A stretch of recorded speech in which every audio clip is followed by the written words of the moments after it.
ধ্বংসস্তূপ থেকে দেশ পুনর্গঠন করার চেষ্টা করছে সরকার। 6 মাসে রাষ্ট্র ও মানুষের মর্যাদা প্রতিষ্ঠায় বড় সাফল্য দাবি। আমাদের নির্বাচিত সরকারের সময় নতজন কর্মসংস্থানের অবসান হয়েছে। কি শিক্ষা, কি স্বাস্থ্য, প্রত্যেকটি ক্ষেত্রে তিনি তার যে প্রতিশ্রুতিগুলো সেটা রক্ষা করেন। জ্বালানি সংকট নিরসনে 40,000 কোটি টাকা অতিরিক্ত বরাদ্দ।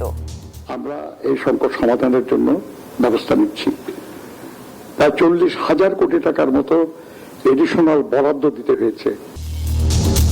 নতুন পে স্কেল বাস্তবায়ন এ বছরই জানালেন অর্থমন্ত্রী। নতুন করে মূল্যস্ফীতির চাপ মোকাবেলায় নেওয়া হচ্ছে প্রস্তুতি। আইনি লড়াইয়ে ফেরানো হবে হাসিনাকে, জানালেন চিফ প্রসিকিউটর। হত্যা মামলায় কাদের সহ 7 আসামির রায় যে কোনো দিন। আল কায়েদা নিয়ে জাতিসংঘের তথ্য অনুমান নির্ভর, দাবি স্বরাষ্ট্রমন্ত্রীর। আইন শৃঙ্খলা পরিস্থিতির উন্নতিতে আরও সময় প্রার্থনা। এসএসসির ফল পুনর্মূল্যায়নের রেকর্ড 12 লাখ আবেদন। বিপাকে মন্ত্রণালয়, দ্রুতই আলাদা নীতিমালা হচ্ছে, জানালেন শিক্ষামন্ত্রী। টানা বৃষ্টিতে ফের ডুবল চট্টগ্রাম, জলাবদ্ধতা দুর্ভোগে নগরবাসী। খালে পানি যাওয়ার মতো ব্যবস্থা না থাকাতে আমাদের এই অবস্থা হয়েছে। আজকে সকালে আসতে যে এত সমস্যা হয়েছে, রিকশার এখানে পর্যন্ত পানি ছিল। সাগরে নিম্নচাপ, 4 বন্দরের সতর্ক সংকেত।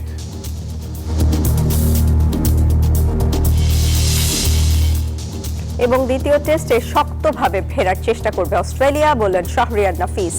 চ্যাম্পিয়নশিপ ঘিরে নানা পরিকল্পনা টাইগারদের। চলে যাব পুরো খবরে। পতিত সরকারের রেখে যাওয়া ধ্বংসস্তূপ থেকে দেশকে নতুন করে পুনর্গঠন করছে সরকার, এমনটাই দাবি ক্ষমতাসীন দলের নেতাদের। সরকারের 180 দিনের কর্মযজ্ঞ ও আগামী দিনের পরিকল্পনা নিয়ে প্রধানমন্ত্রীর কার্যালয়ে আয়োজিত মতবিনিময় সভায় তারা আরও বলেন, এই 6 মাসের পথ চলা স্বচ্ছতা ও দায়বদ্ধতারই প্রত্যক্ষ প্রতিফলন। এই সময়ে রাষ্ট্র ও মানুষের মর্যাদা প্রতিষ্ঠায় সরকারের বড় সাফল্য বলেও উল্লেখ করা হয়। নির্বাচিত সরকারের সময় 180 দিনের সরকারের কর্মযজ্ঞ নিয়ে প্রধানমন্ত্রীর কার্যালয়ে মতবিনিময় সভায় উপস্থিত ছিলেন সরকারের বিভিন্ন মন্ত্রণালয়ের উপদেষ্টা, মন্ত্রী, প্রতিমন্ত্রী ও প্রধানমন্ত্রী কার্যালয়ের মুখপাত্র সহ গণমাধ্যম কর্মীরা। দেশকে এবং খালেদা জিয়া যেমন সেটিকে 50 উন্নত করেছিলেন। সরকারের কার্যক্রম তুলে ধরে মাহাদি আমিন বলেন, ফ্যাসিবাদী শাসনামলে ভঙ্গুর হয়ে পড়া রাষ্ট্র ব্যবস্থা থেকে উত্তরণে কাজ করছে সরকার। সরকারি কর্মকর্তাদের নতুন পে স্কেল চূড়ান্তের পাশাপাশি জুলাই শহীদ পরিবার ও আহতদের পাশে থাকার কথাও জানান তিনি। 200 ইলেকট্রিক বাস ঢাকার রাজপথে এবং বিশ্বের বিভিন্ন দেশের সাথে তাল মিলিয়ে ইলেকট্রিফিকেশন কিভাবে বাড়ানো যায় যানবাহনের ক্ষেত্রে সে ধরনের উদ্যোগ চালু রয়েছে। তিস্তা মহাপরিকল্পনা এবং পদ্মা ব্যারেজে দৃশ্যমান অগ্রগতি হয়েছে। বক্তারা বলেন, ধ্বংসস্তূপে পরিণত দেশের দায়িত্ব নিয়েও স্বাভাবিক গতিতে দেশকে এগিয়ে নিয়ে যাচ্ছে সরকার। জনগণের সরকার, জনগণের কাছে দায়বদ্ধ সরকার। জনগণকে জানানোর অধিকার আছে, আমাদের জানাতে হবে। জনগণের জানার অধিকার আছে, সেখান থেকে আজকে আসলে আমরা 180 দিন করেছি। বিগত সরকার দশা দেশকে রেখে গেছে, যা তারেক রহমান সরকার যে পরিচালনা করতে পারছে, এটাই কিন্তু অনেক বড় কিছু। বিদ্যুৎ জ্বালানি সংকট দ্রুত সমাধান না হওয়ার কারণও ব্যাখ্যা করেন তারা। পাশাপাশি সরকারি দপ্তরে দলীয় লোক নিয়োগের অভিযোগে যোগ্যতা যাচাইয়ের ওপর গুরুত্ব দেন নেতারা।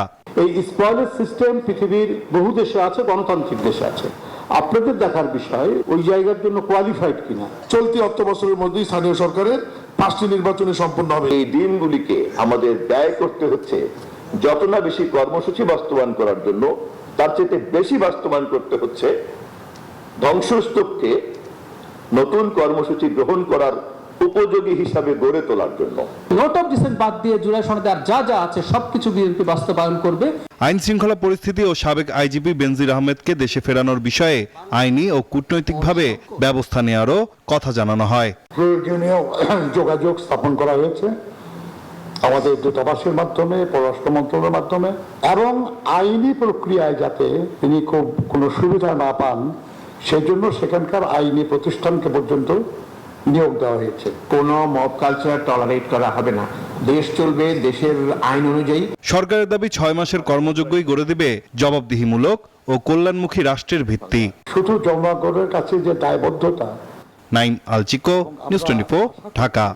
সরকারি কর্মচারীদের নতুন পে স্কেল এ বছরের মধ্যে বাস্তবায়ন হবে, তবে সিদ্ধান্ত নিতে আরও আলোচনা প্রয়োজন বলে জানিয়েছেন অর্থমন্ত্রী আমির খসরু মাহমুদ চৌধুরী। সোমবার অর্থ মন্ত্রণালয়ে বাংলাদেশ জুডিশিয়াল সার্ভিস পে কমিশনের পর্যালোচনা কমিটির সভা শেষে তিনি এই কথা বলেন। সব বিষয় আলোচনার পর পূর্ণাঙ্গ সিদ্ধান্ত সবাইকে জানানো হবে। পে স্কেলের ফলে মূল্যস্ফীতির চাপের কথাও স্বীকার করলেন অর্থমন্ত্রী। দেশে বর্তমানে সরকারি কর্মকর্তা কর্মচারীর সংখ্যা প্রায় 18 লাখ।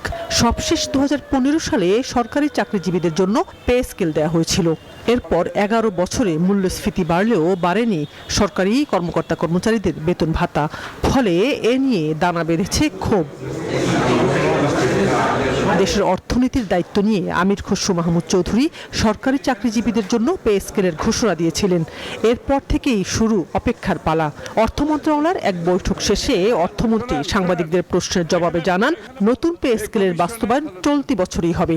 পে কমিশনের অনেকগুলো দিক আছে, তো আমরা সবগুলো বিবেচনা করছি এবং আজকে আমরা আলোচনা হয়েছে, দীর্ঘ আলোচনা হয়েছে, আরো অধিকতর আলোচনার প্রয়োজনীয়তা আছে বিধায় আজকে পরে আমরা আবার বসবো, যখন ফাইনাল হবে তখন আপনাদের সামনে উপস্থাপন করব। অর্থমন্ত্রী বলেন, পে কমিশনের অনেকগুলো দিক আছে, সবগুলো দিকই বিবেচনা করা হবে। হ্যাঁ হবে, অবশ্যই হবে, এবছরের মধ্যে হবে, সবই হবে, কিন্তু এখানে তো অধিকতর আলোচনার বিষয় আছে, তাই না? আমরা আজকে একটা দিক নিয়ে আলোচনা করেছি, আর অন্যান্য দিক আছে। সব বিষয় আলোচনার পরে পূর্ণাঙ্গ যখন সিদ্ধান্ত হবে তখন আপনাদের সামনে উপস্থাপন করব। পে কমিশনের সিদ্ধান্তে সাধারণ মানুষের উপর মূল্যস্ফীতির চাপ পড়তে পারে কিনা এমন প্রশ্নে অর্থমন্ত্রী বলেন, সেটাও সরকারের ভাবনায় রয়েছে।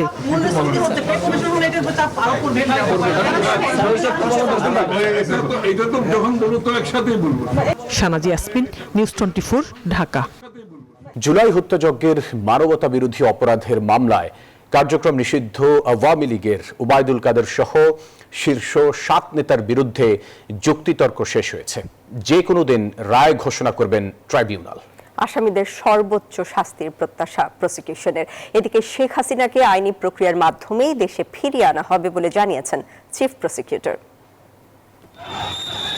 জুলাই গণঅভ্যুত্থানের সময় হত্যাকাণ্ডের নির্দেশ, উস্কানি, সহায়তার অভিযোগে ওবায়দুল কাদের সহ 7 নেতার বিরুদ্ধে মামলা আমলে নেয় ট্রাইব্যুনাল। সোমবার ট্রাইব্যুনাল 2-এ আসামি পক্ষের রাষ্ট্রনিযুক্ত আইনজীবীরা যুক্তিতর্ক শেষ করেন। পরে পাল্টা যুক্তিতর্ক উপস্থাপন করে প্রসিকিউশন। ওবায়দুল কাদের সহ আওয়ামী লীগের শীর্ষ 7 নেতৃবৃন্দের মানবতা বিরোধী অপরাধের মামলার আজকে 2 পক্ষেরই যুক্তিতর্ক শেষ হয়েছে, মামলার বিচার কার্য শেষ হয়েছে। এখন যে কোনো দিন ট্রাইব্যুনাল রায় ঘোষণা করবেন। আমরা আজকে এই আর্গুমেন্টটাই করেছি যে এই সকল আসামি সর্বোচ্চ শাস্তি পাওয়ার যোগ্য। অভিযোগ প্রমাণিত হয়নি দাবি করে 7 আসামিরই খালাস চান আসামি পক্ষের আইনজীবী। কোন সাক্ষী আমাদের এই 3 জন আসামিকে, ওবায়দুল কাদের, আরাফাত, বাহাউদ্দিন নাসিমকে কানেক্ট করেনি। তাদের বিরুদ্ধে কোনো অভিযোগ প্রমাণিত হয়নি। কোথাও নিখিলের হাতে কোনো ধরনের কোনো অস্ত্র পাওয়া যায়নি। খালাস চাচ্ছি অনারেবল ট্রাইব্যুনালের কাছে।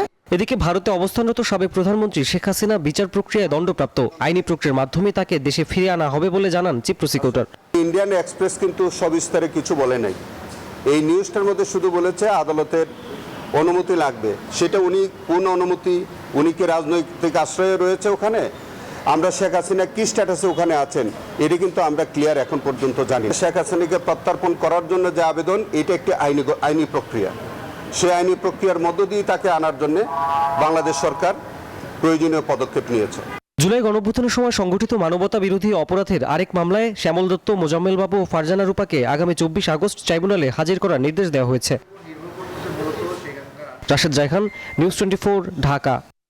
ঢাকাকে বাসযোগ্য করে গড়ে তুলতে আনভির বসুন্ধরা গ্রুপ এবিজির সঙ্গে ফলপ্রসূ আলোচনা হয়েছে ঢাকা উত্তর সিটি কর্পোরেশনের। এ সময় উত্তর সিটির উন্নয়ন ও নাগরিক সেবা নিশ্চিতে একে অপরকে সহযোগিতার আশ্বাস দিয়েছেন এবিজি চেয়ারম্যান সায়েম সোবহান আনভির ও ঢাকা উত্তর সিটি কর্পোরেশনের প্রশাসক শফিকুল ইসলাম খান।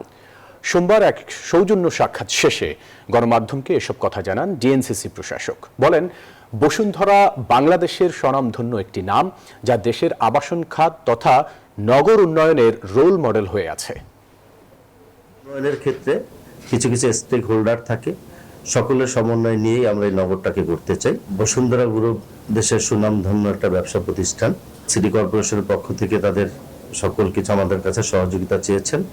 আমরাও জনস্বার্থে, জনগণের জন্য এবং বসুন্ধরা গ্রুপের মতো একটা বড় ব্যবসায়ী প্রতিষ্ঠানকে আমরাও সহযোগিতার আশ্বাস দিয়েছি। আমরা তাদের কাছে সহযোগিতা কামনা করেছি। বিভিন্ন বড় বড় ব্যবসায়ী মহল যারা আছেন তারা সিটি কর্পোরেশনকে সহযোগিতা করবে এবং সিটি কর্পোরেশন একইভাবে জনগণের যেই অধিকারগুলো আছে সেটাকে রক্ষা করে সকল কিছু আমরা সহযোগিতা করব। আমরা চাই এই নগর উন্নয়নের ক্ষেত্রে প্রতিটি জনসাধারণ এর সাথে সম্পৃক্ত থাকবে। আগামী দিনে আমরা একটা বাসযোগ্য শহর উপহার দেব। বাংলাদেশে আল কায়েদার সম্প্রসারণ নিয়ে জাতিসংঘের রিপোর্টটি অনুমান নির্ভর, সেজন্য সেটি বর্তমান সরকার আমলে নিচ্ছে না বলে মন্তব্য করেছেন স্বরাষ্ট্রমন্ত্রী সালাউদ্দিন আহমদ। সোমবার সচিবালয়ে সাংবাদিকদের ব্রিফিংকালে এই কথা বলেন তিনি। মন্ত্রী দাবি করেন, সরকারের 6 মাসে দেশের আইন শৃঙ্খলার উন্নতি হয়েছে, তবে এটিকে আরও সুসংহত করতে কিছুটা সময় প্রয়োজন। দুপুরে সচিবালয়ে অর্থ মন্ত্রণালয়ের পে স্কেল সংক্রান্ত সভা শেষে সাংবাদিকদের সাথে কথা বলেন স্বরাষ্ট্রমন্ত্রী সালাউদ্দিন আহমদ। ভারতীয় উপমহাদেশে আল কায়েদা সন্ত্রাসী সেল প্রতিষ্ঠার জন্য বাংলাদেশকে ব্যবহার করতে যাচ্ছে। জাতিসংঘের এমন সতর্কতাকে অনুমান নির্ভর বলে মন্তব্য করেন স্বরাষ্ট্রমন্ত্রী।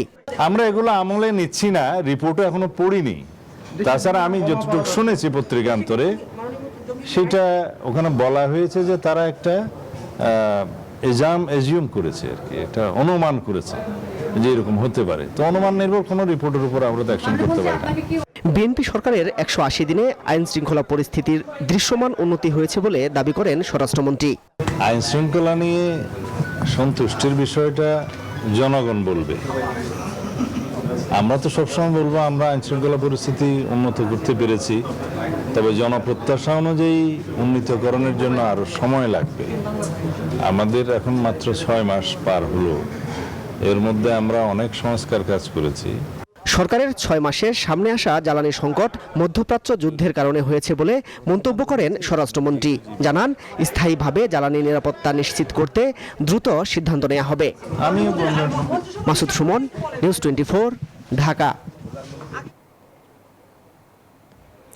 বিরোধী দল সংসদ ও সংসদের বাইরে কথা বলবে, সেটাই গণতান্ত্রিক প্রক্রিয়া। কিন্তু গ্যাস বিদ্যুৎ নিয়ে কথা বললে সরকার সেটাকে হঠকারিতা বলছে। এতে গণতন্ত্র সংকুচিত হয়ে আসছে বলে মন্তব্য করেছেন এনসিপির আহ্বায়ক নাহিদ ইসলাম। সোমবার গুলশানের একটি হোটেলে ডেমোক্রেটিক জার্নালিস্ট অ্যালায়েন্স ডিজেএ কর্তৃক আয়োজিত সাংবাদিকের চোখে জুলাই শীর্ষক আলোচনা সভায় তিনি বলেন, গণতান্ত্রিক আন্দোলনকে হঠকারিতা হিসেবে উপস্থাপন করে সরকারের পক্ষ থেকে একটি নির্দিষ্ট ন্যারেটিভ তৈরি করা হয়েছে। এ ধরনের প্রবণতা উদ্বেগজনক। নাহিদ বলেন, গণমাধ্যম সংস্কারের জন্য কমিশন গঠন করা হলেও এর সুপারিশ বাস্তবায়নে দৃশ্যমান অগ্রগতি হয়নি। সংসদে কথা বলবে, সংসদের বাইরেও তারা কথা বলবে, এটাই গণতান্ত্রিক একটা রাষ্ট্রের চরিত্র, গণতান্ত্রিক আন্দোলনের চরিত্র। গণতান্ত্রিকভাবে অহিংসভাবে আমি আমার যে কোনো কথা প্রকাশ করতে পারি। ফলে সেই জায়গায় আমার কাছে মনে হচ্ছে যে গণতন্ত্র সংকুচিত হয়ে আসছে। তো সেই জায়গায় সাংবাদিকদের কাছ থেকে, বাংলাদেশের গণমাধ্যমের কাছ থেকে আমরা সেই নিরপেক্ষ ভূমিকা চাই। 6 মাসের সার্বিক মূল্যায়নে বলা যায় সরকারের গতি ও অগ্রগতি হতাশাজনক। এমনটি জানিয়েছেন এবি পার্টির চেয়ারম্যান মুজিবুর রহমান মঞ্জু। তিনি বলেন, সরকারের মূল্যায়নের জন্য 6 মাস কম সময় নয়। এ সময় দলটির সাধারণ সম্পাদক আসাদুজ্জামান ফুয়াদ বলেন, রাজনৈতিক সহনশীলতা এখন পর্যন্ত রয়েছে, এটি ইতিবাচক দিক। সকালে রাজধানীর বিজয়নগরে এবি পার্টির কেন্দ্রীয় কার্যালয়ে সংবাদ সম্মেলনে এই কথা বলেন তারা। একটা নির্বাচিত সরকার আসলে দেশের খুব দ্রুত একটা স্থিতিশীল পরিস্থিতি ফিরে আসবে, কিন্তু আমরা সেরকম কোনো প্ল্যানের প্রতিচ্ছবি দেখতে পাই না। যেখানে যেখানে আপনার বিরোধী দলের সাথে একসাথে মিলে কাজ করা দরকার, এই কাজগুলো আপনারা বিরোধী দলের সাথে একসাথে মিলে করেন, তাহলে রাষ্ট্রকে এগিয়ে নিয়ে যাওয়ার জন্য আমরা অনেক দূর এগিয়ে যাব। এসএসসি ও সমমান পরীক্ষার ফল পুনর্মূল্যায়নে এবছর রেকর্ড 12 লাখেরও বেশি আবেদন জমা পড়েছে। অন্যান্য বছরের তুলনায় দ্বিগুণেরও বেশি আবেদন জমা পড়ায় বিপাকে পড়েছে শিক্ষা মন্ত্রণালয়। উচ্চ মাধ্যমিকে ভর্তির আগে পুনর্মূল্যায়ন সম্পন্ন করতে তাই বিশেষ নীতিমালা করার কথা বলেছেন শিক্ষামন্ত্রী এহসানুল হক মিলন। আর সেই নীতিমালা সংশ্লিষ্টদের পরামর্শের ভিত্তিতে চূড়ান্ত করার তাগিদ দিয়েছেন বিশেষজ্ঞরা। মাহমুদুল হাসান ইমনের প্রতিবেদন। সম্প্রতি প্রকাশিত হয় এসএসসি ও সমমানের পরীক্ষার ফল। সেখানে ফেলের হার 37.8%। 19 বছরের মধ্যে খারাপ ফলাফলে ফেল করেছে 6,90,000 শিক্ষার্থী, অর্থাৎ প্রতি 10 জনে 4 জনেই ফেল। তাছাড়া গোল্ডেন জিপিএ 5 এবং জিপিএ 5 পাওয়ার আশা অনেক শিক্ষার্থীরই পূরণ হয়নি। এমন খারাপ ফলের প্রভাব পড়েছে খাতা পুনর্মূল্যায়ন প্রক্রিয়ায়। 11 আগস্ট থেকে সোমবার পর্যন্ত মাত্র 7 দিনে পুনর্মূল্যায়নের আবেদন জমা পড়েছে 12 লাখেরও বেশি। এদিকে মধ্য সেপ্টেম্বর থেকে উচ্চ মাধ্যমিকে ভর্তি প্রক্রিয়া শুরু করতে চায় শিক্ষা বোর্ডগুলো। তার আগেই এই পুনর্মূল্যায়ন প্রক্রিয়া শেষ করতে হবে, যা অসম্ভব বলে মন্তব্য করেছেন শিক্ষামন্ত্রী। জানান, কোন খাতাগুলো পুনর্মূল্যায়ন করা হবে না সে ব্যাপারে শিগগিরই নীতিমালা করা হবে। মনে হচ্ছে যে সকলেই খাতা মূল্যায়ন করতে চায়, মানে আমাকে আবার 20 লক্ষ শিক্ষার্থীর খাতা প্রত্যেকটাই দেখতে হবে। It is quite impossible. অতএব আমরা একটা নীতিমালা তৈরি করব কোন ধরনের খাতাগুলো রি-এক্সামিন হতে পারে। সরকারের এই সিদ্ধান্তকে ইতিবাচক হিসেবেই দেখছেন শিক্ষা বিশেষজ্ঞরা। তবে নতুন নীতিমালায় যেন কোনো নতুন বিতর্ক দেখা না দেয় সে ব্যাপারে সতর্ক থাকার পরামর্শ দিয়েছেন তারা। শিক্ষার্থীর রাইটস যেন লঙ্ঘিত না হয়, একই সাথে এমন না হয় যে এই পুনর্মূল্যায়নটা যেন আবার শিক্ষা মন্ত্রণালয়ের জন্য একটা বড় ধরনের বার্ডেন না হয়। শিক্ষা মন্ত্রণালয় যখন এই ধরনের নীতিমালা তৈরি করছেন তখন এক্ষেত্রে শিক্ষার্থীরা কীভাবে ভাবছেন, অভিভাবক কীভাবে ভাবছেন, শিক্ষাবিদরা কী ভাবছেন এবং একই সাথে শিক্ষকরা কী ভাবছেন, একই সাথে এক্সামিনাররা কী চিন্তা করছেন, এই স্টেক হোল্ডার যারা রিলেভেন্ট স্টেক হোল্ডার আছেন তাদের প্রত্যেককে নিয়ে যদি আমরা নীতিমালাটা করি তাহলে আমার মনে হয় সকলের অধিকার রক্ষিত হবে। শিক্ষার্থীদের মেধার সঠিক মূল্যায়ন নিশ্চিত করাকে সর্বোচ্চ গুরুত্ব দেওয়ার তাগিদ দিয়েছেন সংশ্লিষ্টরা। একটা জয়ফুল লার্নিং এনভায়রনমেন্ট তৈরি করা। মাহমুদুল হাসান ইমন, নিউজ 24, ঢাকা। ফের ডুবল চট্টগ্রাম। ভারী বৃষ্টিতে চকবাজার, কাতালগঞ্জ, আগ্রাবাদ সহ নগরের বিভিন্ন এলাকায় জলজটের সৃষ্টি হয়। এতে দুর্ভোগে পড়েন নগরবাসী। জলাবদ্ধতা নিরসনে সিডিএ মেগা প্রকল্পের বেশিরভাগ কাজ শেষ হলেও সুফল না পাওয়ায় ক্ষুব্ধ স্থানীয়রা। তবে সংশ্লিষ্টরা বলছেন প্রকল্পের কাজ শেষ হলেই মিলবে সুফল। এই চিত্র চট্টগ্রাম শহরের জলজটের। ভারী বৃষ্টি হলে এভাবেই তলিয়ে যায় মুরাদপুর, 16 শহর, বাকুলিয়া সহ বিভিন্ন এলাকার প্রধান সড়ক ও অলিগলি। দুর্ভোগে পড়েন নগরবাসী। আমাদের কাল হলো কাছে, কিন্তু কালে পানি যাওয়ার মতো ব্যবস্থা না থাকাতে আমাদের এই অবস্থা হয়েছে আজকে। সকালে আসতে যে এত সমস্যা হয়েছে, রিকশার এখানে পর্যন্ত পানি ছিল। নগরের চক সুপার মার্কেটও ছিল পানির নিচে। মালামাল পানিতে ডুবে যাওয়ায় দিশেহারা ব্যবসায়ীরা। অনেকগুলো পানি গলছে এখানে, মানে একটু বৃষ্টি হলে পানি ঢুকে যায়। এটা হলো চক বাজারের অবস্থা। মালামাল তো সব তো শেষ, আর মার্কেটের ভিতরে তো অনেক পানি, সবাই কেউ মাল ধরতে সামালতে পারে নাই। জলাবদ্ধতা নিরসনে সিডিএ মেগা প্রকল্পের কাজ 91% শেষ হলেও কোনো সুফল না পাওয়ায় ক্ষুব্ধ স্থানীয়রা। সংশ্লিষ্টরা বলছেন ভারী বৃষ্টির কারণে জলাবদ্ধতার সৃষ্টি হয়েছে, তবে প্রকল্পের কাজ শতভাগ শেষ হলেই মিলবে সুফল। রাস্তাগুলো মাঝখানে নিচু, শেষ মাথায় যায় উঁচু, যার ফলে এখানে রাস্তা একটা জলাধার তৈরি হয়ে যাচ্ছে। তো এগুলার কারেকশন না হওয়া পর্যন্ত হয়তো বৃষ্টির সময়ও আমরা এখানে কিছু পানি পাবো। দ্রুত জলাবদ্ধতা নিরসনে আরো 30টির বেশি খাল খননে মন্ত্রণালয়ের অনুমোদনের অপেক্ষায় city corporation. Desk report, news 24। উত্তর পশ্চিম বঙ্গোপসাগর ও উপকূলীয় এলাকায় অবস্থানরত লঘুচাপটি ঘনীভূত হয়ে মৌসুমী নিম্নচাপে পরিণত হয়েছে। ফলে চট্টগ্রাম, কক্সবাজার, মোংলা ও পায়রা সমুদ্র বন্দরে 3 নম্বর স্থানীয় সতর্ক সংকেত দেখাতে বলা হয়েছে। বর্তমানে এটি বাংলাদেশের দক্ষিণ পশ্চিমাঞ্চল, পশ্চিমবঙ্গ উপকূল ও তৎসংলগ্ন উত্তর পশ্চিম বঙ্গোপসাগরে অবস্থান করছে। আবহাওয়া অধিদপ্তর বলছে নিম্নচাপটি আরও উত্তর পশ্চিম দিকে অগ্রসর হতে পারে। এর প্রভাবে সমুদ্র বন্দর ও উপকূলীয় এলাকায় ঝোড়ো হাওয়া বয়ে যাওয়ার আশঙ্কা রয়েছে। উত্তর বঙ্গোপসাগরে অবস্থানরত মাছ ধরার নৌকা ও ট্রলারগুলোকে পরবর্তী নির্দেশ না দেওয়া পর্যন্ত উপকূলের কাছাকাছি থেকে সাবধানে চলাচলের নির্দেশ দেওয়া হয়েছে।